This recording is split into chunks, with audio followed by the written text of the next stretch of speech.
We're back. Season 6, Episode 4, On Your Marks. This is the episode in which Apple Bloom freaks out. Oh, that doesn't narrow it down, now that I think about it. This is the episode in which the Cutie Mark Crusaders, this is our first CMC post-getting their marks episode, and they're trying to figure out what to do, and they all want to do separate things, and, well, as tends to be the case with Cutie Mark Crusader episodes, there's actually a lot to unpack here, which is applicable both to kids and to adults. Once again, pretty normal. Before we go any forwards, I have... was it right there? Yep. I just want to update this because I have a bad habit of not doing it. There's going to be a continuity counter plus later. There's actually probably more, but there's one big one I wanted to address, and I just want to jot that down on the HUD before I forget. Also, no main 6 in this episode. Did you catch that? I double-checked. This is the first episode ever to not actually feature the main 6. Now, I'm in favor of that. Ensemble cast, yada, yada, yada, but it's interesting that it took us this long to get there. This is also a... Well, there's actually several ESOPs here, but one of them is one we've already addressed before, which we'll cover in a bit, but let's rewind. Let's try and... So they're totally into their cutie marks. Just, oh my god, their cutie marks are so amazing. They're so incredible. They're so spectacular. Now, maybe I shouldn't actually get up to do it. I think I'll just sit here. Never mind, I changed my mind. I'm just going to sit here. But, you see that? That is Frostmourne, my Frostmourne. That sword is amazing. I've never gotten tired of it. I love it to death. You see those posters back there? Adore those things. Those are amazing quality, exactly what I wanted from them. You can actually see the hard lines on the pixels. Brilliant printing quality. All that's missing is I don't have a frame for them. You probably can't tell. That one, let's see, which one is this one? Looks like that's the FF6 one. That one is the Mario one. It's all the Mario games. This one over here is Final Fantasy IV. You can't see it, but there's also a Final Fantasy II one over there as well. The reason for bringing these specific examples up is I know exactly what it's like to be into a thing and not be bored of it. Like, that's what usually happens, right? People are like, oh, I like a thing, and then I'm done with it now. I don't get that. I'm not like that. Things that I like, I tend to keep liking for quite a while. I still like my mattress, for God's sakes. So I'm completely for it when, you know, the Cutie Mark Crusaders are just super into their cutie marks, like, oh my god. Because they're into it, right? I get you. This then leads to a quick gag about square dancing, mountain climbing, and square dancing on mountain climbing, and that gives us more chances to finally get our cutie marks. Wait. Alright, real talk. I get that one too. How many of you have ever been so stuck in a pattern that, well, you didn't even really notice that you left it? And I'm not talking about waking up in the first thing in the morning thinking you got to get dressed to head to work thing. Well, that's happened to me all the time. That happened to me as recently as like just a couple of years ago. I haven't worked at that network engineering place in like 8 years at this point. Funnily enough, this topic will actually come up later as well in Applejack's Day Off. But anyways, so I'm with it. So good stuff, as usual, so far. Who wrote this episode? I already wrote that down. I'm pretty sure it's Dave Polsky and Josh Haber. Josh Haber has a good track record. Polsky has an all-over-the-place record. He has had blues and a purple. He has literally covered the gamut of quality. So, funny to see. Anyways, his purple was Season 4, Episode 19, For Whom the Sweetie Belle Tolls, another CMC episode. Whoops.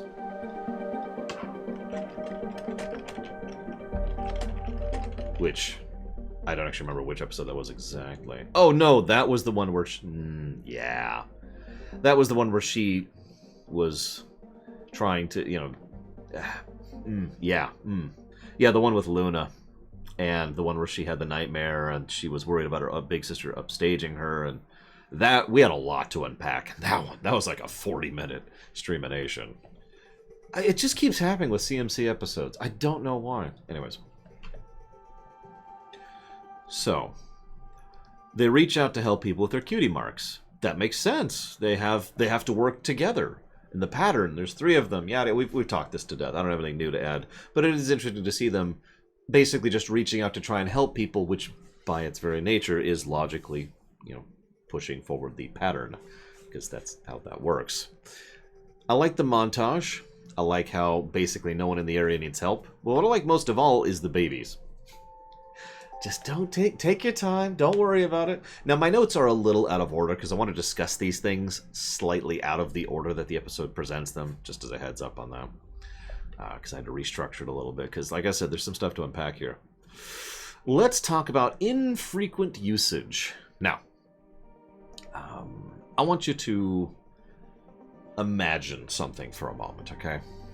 I want you to imagine that you have a device somewhere in your house or your apartment, okay? I know this is a dumb analogy. Bear with me, please. I want you to imagine that you have to go to it and put in a process, like hit this and hit this switch and type in this code, and that will remove a fire. Like if there's a fire that breaks out in your house, you type in the exact thing and you tell it where to remove that fire and why. Okay? Now, how often do you need to use that thing? Bonus question. How important is it?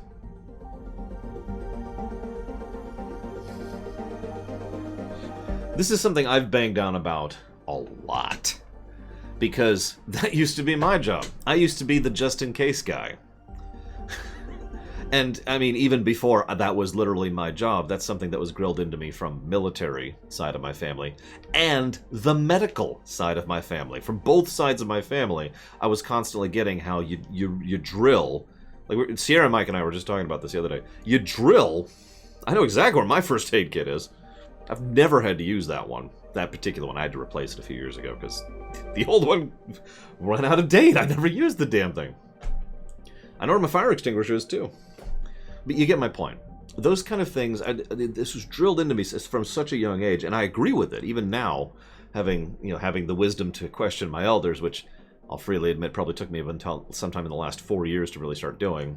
But even now, I still agree with that sentimentality. Or sentiment, not sentimentality. Sorry. I agree with that sentiment. The idea that the just-in-case stuff is important.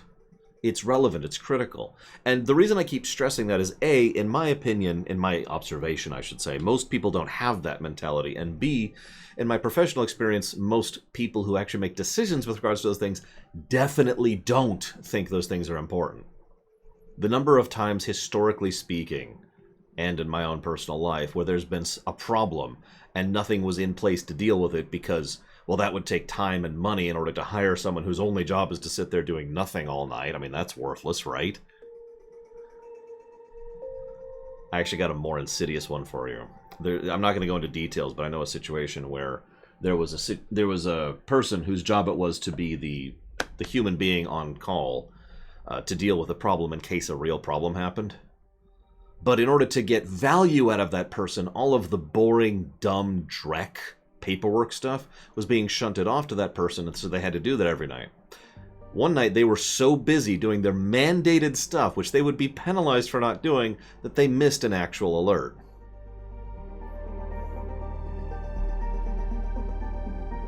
What does this have to do with this episode? The Cutie Mark Crusaders' shtick is helping people come to grips with who and what they are. That's really what that boils down to. The episodes portray it as, getting people accommodated to their cutie marks, but as has been shown, it applies equally for people who don't have their cutie marks yet, and for people who already have them but don't fully understand them, or for people who have them but haven't really been adhering to them. We've seen all 3 of those instances happen. And yeah, and there also will be another incidence of this happening later this season, I believe, because we're still in the Outcast season. So that is an infrequent problem, and now you see the parallel. It's the kind of thing that isn't going to show up all the time, and that's fine, because when it shows up, it's critical. It may arguably be less critical than a house burning down, but within the confines of the setting and within the framework of this particular setup, I would call that pretty critical. Now what's cool is they acknowledge that. They actually mention, we'll have these issues and we'll deal with them, and that's fine. That is only the first story beat. At first, I was worried when I first saw this episode that they were going to go into that thing, and I'm just going to like, oh, come on. But no, instead they acknowledge the truth of that. You know, we are critical. It's okay for us not to be critical all the time. You don't always want the house burning down, right? That's another thing that's happened historically, by the way. To increase the perceived value of the person dealing with the emergency. Fake emergencies all the time. Or make emergencies all the time.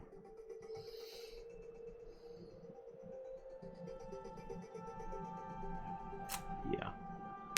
I mean, you're absolutely right, Sierra Mike. As I just mentioned, the two sides of my family drilling that into me. And yeah, they come to that realization very quickly. They don't linger on it. No drama here. They just, oh, you know what? You're right. So this then leads to another pseudo-montage section. By the way, what do you think the Gumball Cutie Marks ponies shtick is? What do you think their place is in society? Because that's what Cutie Mark really means. I came up with a few ideas, but that got me thinking.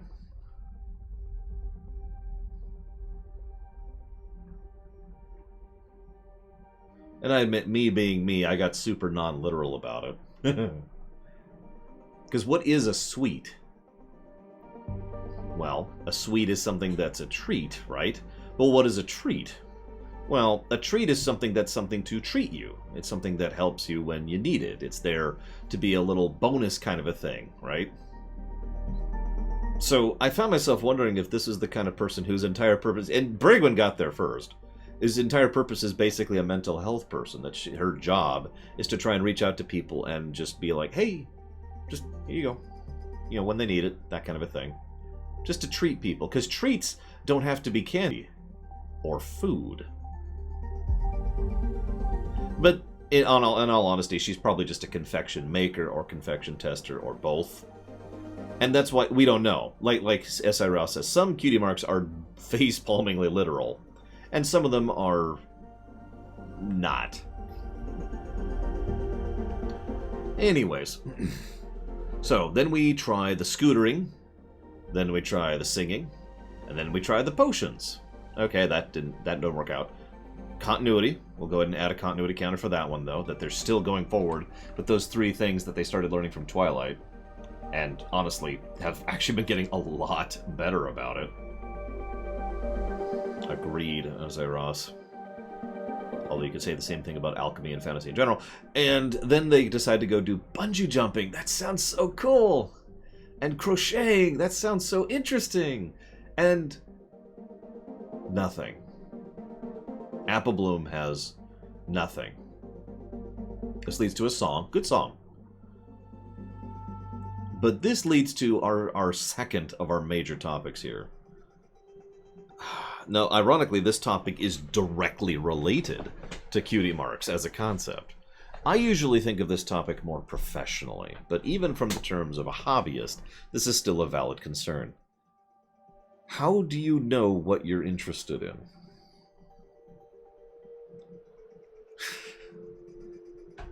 Because we're all interested in our own things. We just talked about this. We just talked about this with regards to Maud and how she's super into rocks. How do you find it? And yeah, Haramount is right. You find out about it. You either try it yourself, or it's exposed to you, and it just kind of clicks in the back of your mind. Now, usually this comes up for me professionally, because it's about careers, right? I very, very firmly believe that we need... career counseling needs to be like a much bigger deal than it is. It needs to be given much more gravitas, support, backing, personnel, funding, so that we can actually help kids figure out what it is they want to do long term and find something that helps fit them, right? Because it's not just one thing. Most people have a gradient of things they want to do or are willing to do, etc., etc. But again, this still applies with regards to hobbies. What are you into? My favorite example is strategy games. I had no idea how much I would love strategy games until I was introduced to either Civ 2 or Warcraft 1. I never remember which. And it was just... bam! You know. And yeah, you're exactly right, Bragwin. So, the idea that they found things that interest them... Yeah. Applebloom, of course, has no idea what she's interested in. And there's a related problem here, which I'll talk about in just a moment. But Apple Bloom is just... doesn't even have a starting point. And Imperial Star Destroyer is absolutely correct. You're correct, Imperial Star Destroyer. Good job. Because her identity, that's a great way to put that, her identity has been so wrapped up in being a Cutie Mark Crusader that she hasn't thought outside of that, and that's applicable too. Lots of people don't actually think past... You have no idea how hard it is that I'm dancing around this topic to not turn it into a political topic. Because some people do not know how to think outside of what they ascribe to their identity. And that leads to a lot of line mentality, a lot of tribalism. Which, tribalism is not inherently bad, but... Regardless, Apple Bloom is just, So she has a song, she tries some stuff out. They come back together. This leads, yes, it is absolutely the problem with the Jedi Order and the Sith Order. That's really what that boils down to. Even in the AU, that's true. Although they have changed the nature of the light side and the dark side in the AU, the fact of the matter is the Jedi Order and the Sith Order are still problematic. It's actually the main plot thread of Act 3 of the Agent storyline in Tor, which I'm looking forward to streaming someday. Spoilers. So they get together afterwards. Don't to the stream. Agreed. Don't to the stream. Yeah, the lyrics to that song were pretty crushing, I admit. And you'll notice, well, hang on. So like I said, we're going to address these things a little bit out of order, because one of the things that happens is... Scootaloo says, if we can't find a pony with a problem, maybe we're not special. There's also... You're right, Weods. That would also explain why she has so little hobbies, by which I mean none. Why did we make such a big deal of it for so long? Now, those two quotes are related, but hear me out. Because the why we made a big deal of it for so long thing was probably a meta joke. But it's absolutely applicable to growing up. How many of you remember something from when you were a kid that was a big deal to you as a kid and is no longer? I'll give you a specific example. This is... I'm admittedly embarrassed to admit this, but this is a specific example. This would have been, I think, 7th grade, somewhere thereabouts. How many of you remember the X-Men cartoon series? You know,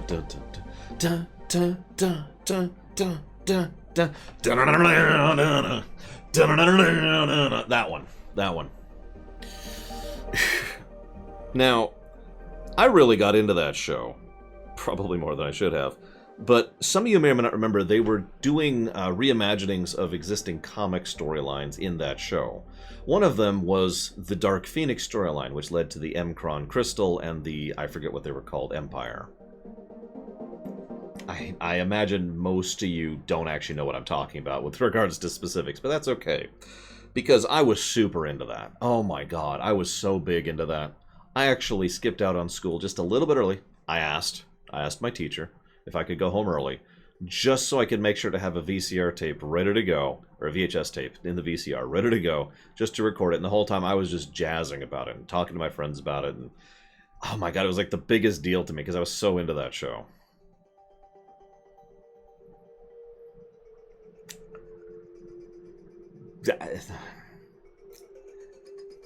Yeah. Don't know what else to add to that. That is a silly example, but I stand by it. But the other thing, you know, how this leads to the other problem here. One of the fears that is only tangentially addressed in this episode is the Kingdom Hearts fear. It's the fear of giving in to darkness. Kingdom Hearts is related, I swear. Hear me out for a second. It's the fear of drifting apart. How many of you guys and gals are still friends with people you've known since you were kids?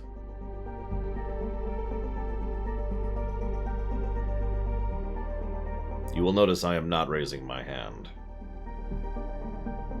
The oldest friend I had, I met in 1998. It's PAX, by the way.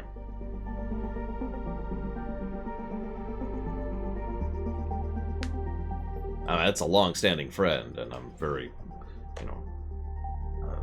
pleased, happy to have a friend that long, but that's as far back as that goes, and that's high school.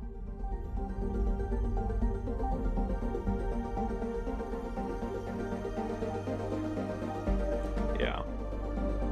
The fear of drifting apart is a very real one and a very valid one.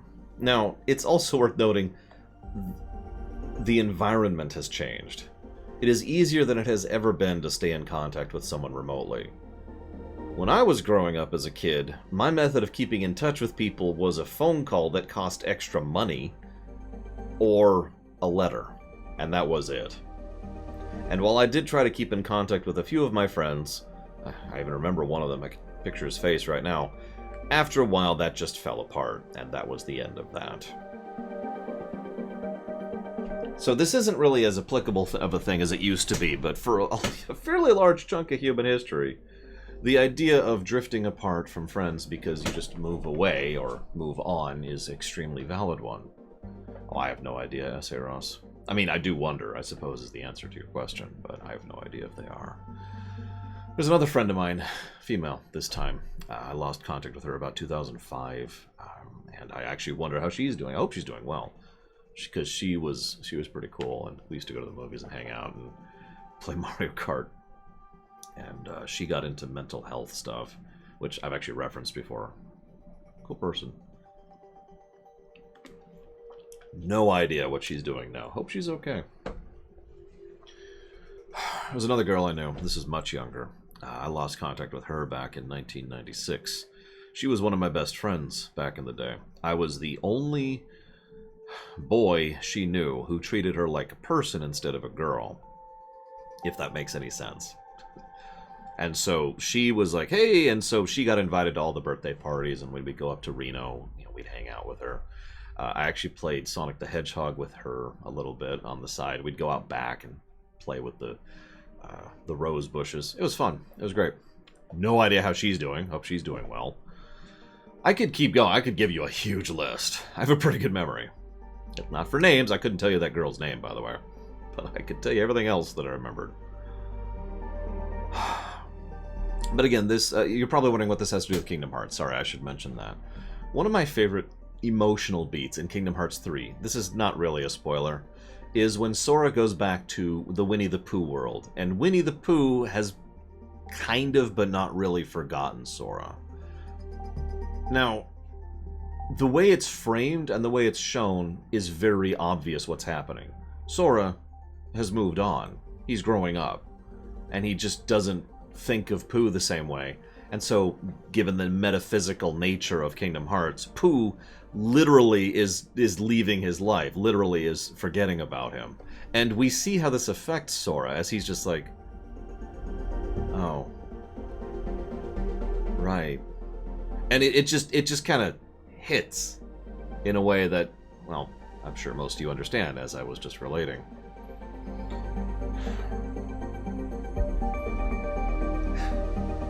Side note, really quick. Silver Spoon and Diamond Tiara are having fun in the background with someone else, completely unrelated. That's actually the continuity counter thing I wanted to mention here, that they have improved since the last CMC episode, and they are actually making friends, and that's awesome. That was the continuity counter from earlier. So, she decides to jump into an activity just so she won't be alone. Now, this ties into what Weouds mentioned earlier. She has less free time, of course, but she also has less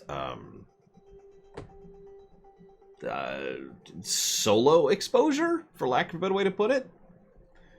Because she has a big family, and she's around her friends all the time, and so she's not used to just seeking out something she wants to do on her own. Yeah, she is effectively a full-tilt extrovert. And I mean, this is MLP, where most of the characters are extroverts.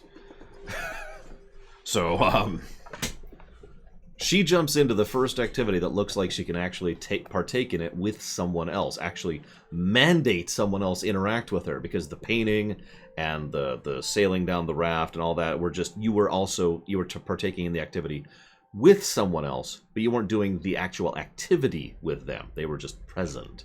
But dancing, well, partner dancing, you have to have the other person there, right? And yeah, that quote, oh, that sounds an awful lot like friendship.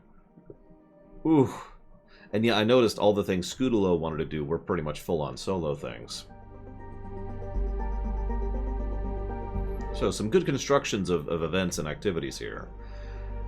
Pro tip, if you are running out to do something just to be with other people, don't. Or at least consider it very carefully before you do. I'm just saying. In real life, you're probably not going to go down a water slide. You're probably going to go to the bar and have some drinks. So, yeah. This leads to probably the only actual flaw in the episode. Tabitha St. Germain. No, I'm kidding. But she voices Hoofer Steps, the teacher. So they're having a recital, and no teaching, no guidance, no anything. Just, here, go dance with them. And then upon her failing miserably, she decides, maybe you should dance solo. What?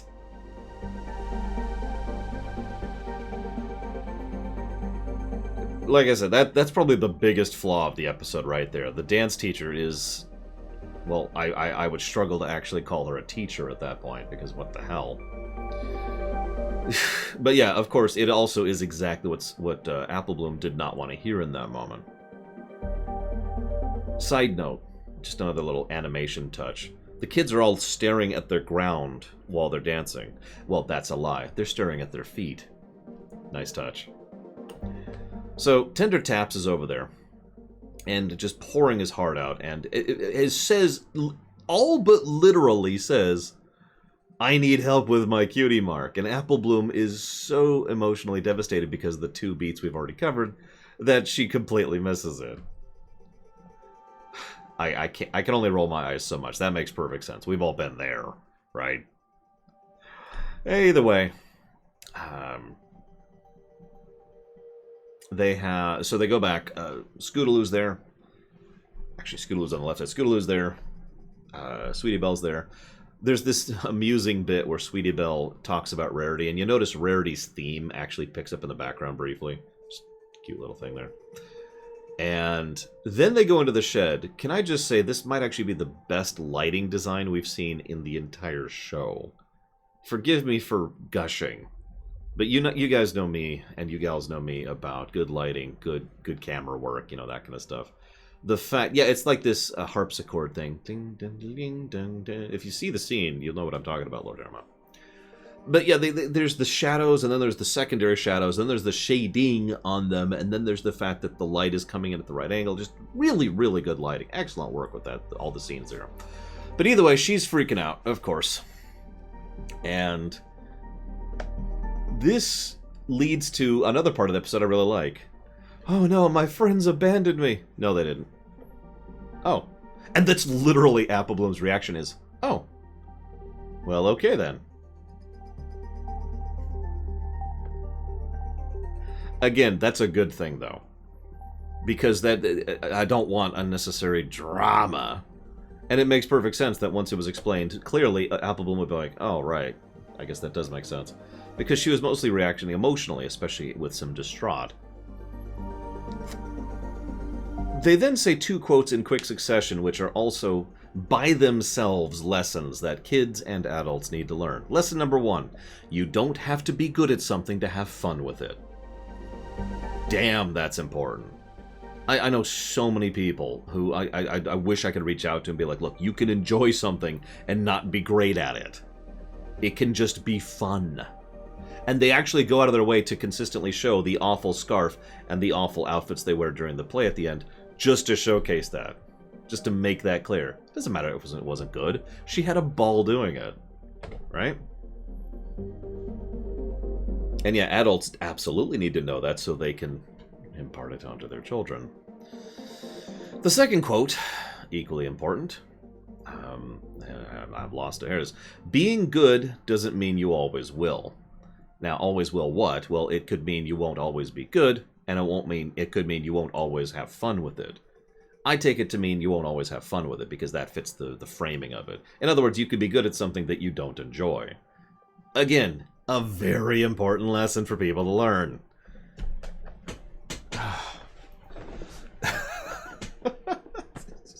Really important lessons here. Big neon signs on these 2 points. Good God.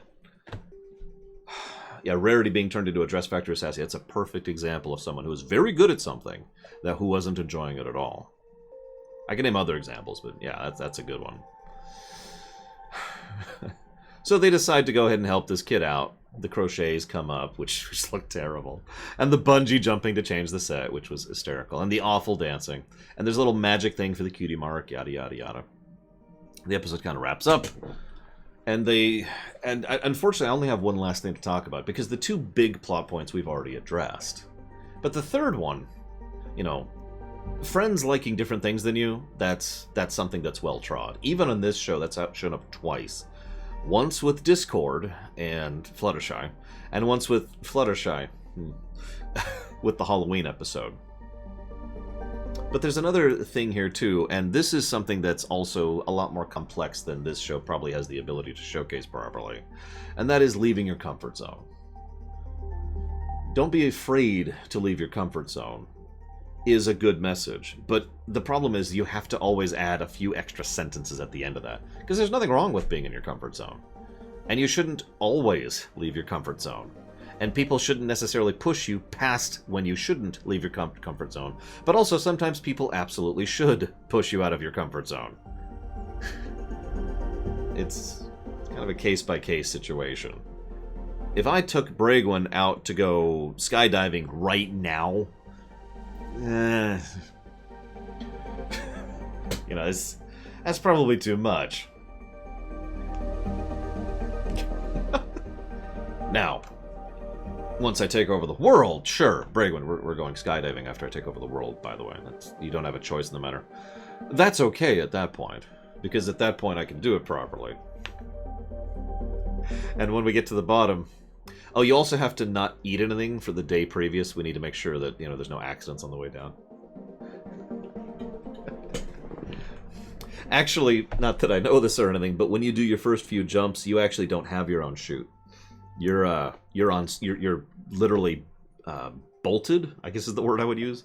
You're tied to someone else, and their chute is the one they'll use, and they're the trained person, and they'll be the one who actually does it. Not that I know that. Good episode. Good episode. Lot to unpack, as there usually is when it comes to the Cutie Mark Crusaders. Which leads us to the question, how do we rate this one? I mean, it's a good human episode. It's very down-to-earth, very believable. It's got good lessons for kids. It's got good lessons for adults. Bulk teaches people to lift. Bulk biceps is humorous as usual. We had the tree hugger cameo, of course.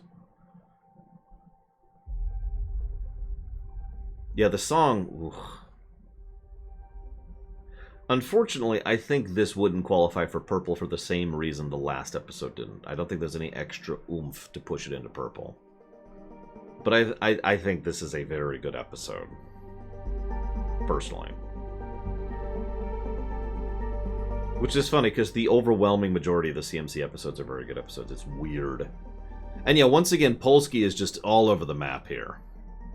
He made Spike at Your Service, and he made the Equestria Games, he made the Games Ponies Play, and he made Rarity Takes Manhattan. Just all over the place.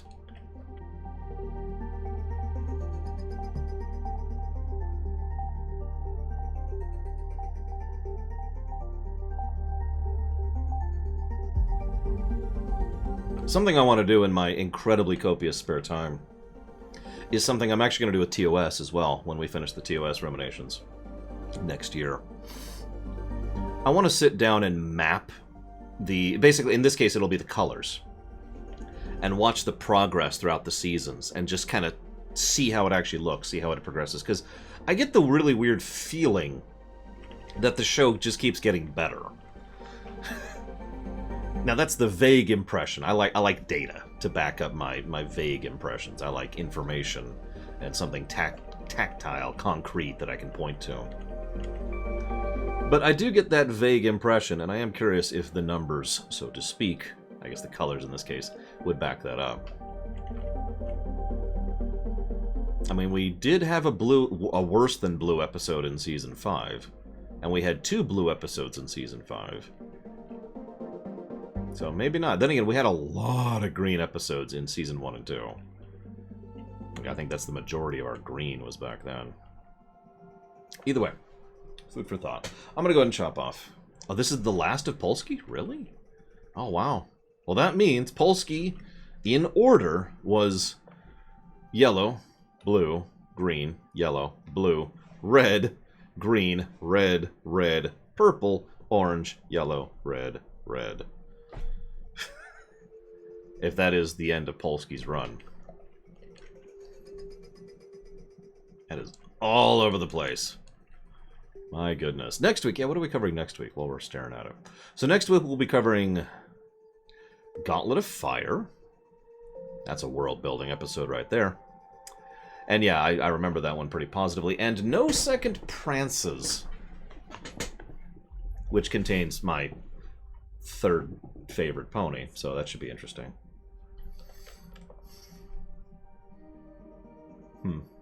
Then we have Newbie Dash. Hearth's Warming Tale. I'm looking forward to that one. Saddle Row and Review. Really looking forward to that one. Applejack's Day Off. Very applicable to real life. Flutter Butter. Who can go to hell? Brudder, excuse me. Spice Up Your Life. I don't remember that one. Oh, no, I do. That's the cooking one. We'll get there when we get there. Stranger Than Fan Fiction. The Appleward Derby. Oh, my God. The 28 Pranks Later. Okay, that's a good one. Times They're a Changeling. That's a really good one. Dungeons and Discords. That's a really good one. Buckball Season. That's a good one. The Faulkner Cutie Marks. That's the Griffin one. That's a good one. Viva La Pegasus. I don't remember that one that well. Every Little Thing She Does. Oh, that's a good one. That is our primo example of Starlight being villainous without being evil. That's going to be episode 21, Lord Aramon. Oh yeah, so I'm going to chop off the local recording.